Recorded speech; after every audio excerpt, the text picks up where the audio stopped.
In a great kingdom filled with busy streets and tall towers, there lived a man named Daniel. He was known not for his strength, but for his quiet kindness and wisdom. Daniel worked closely with the king. He was honest, he was gentle, and he always did what was right, even when no one was watching. But not everyone liked Daniel.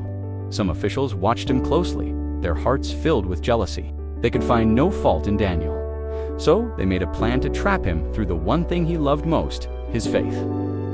A new law was created. For 30 days, no one could pray to anyone except the king. Daniel heard the law, but he did not change who he was. As he had always done, Daniel knelt by his window and prayed. Not loudly, not proudly, just faithfully. The officials rushed in. They had been waiting for this moment.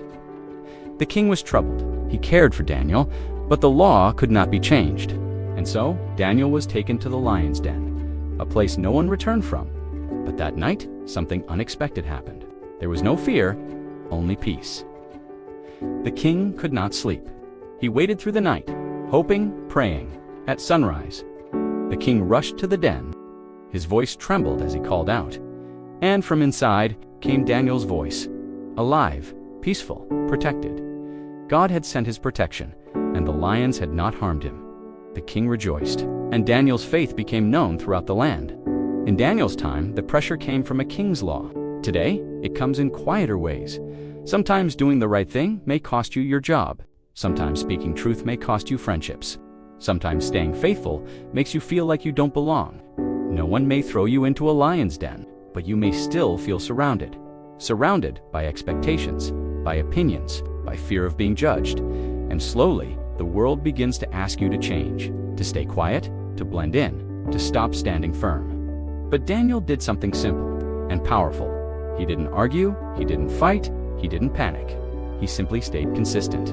He prayed like he always had. He trusted like he always had. That is where true strength was. Not in loud bravery, but in quiet, daily faithfulness. Sometimes courage is seen in what you refuse to change. God doesn't always remove the den, but he will meet you inside it.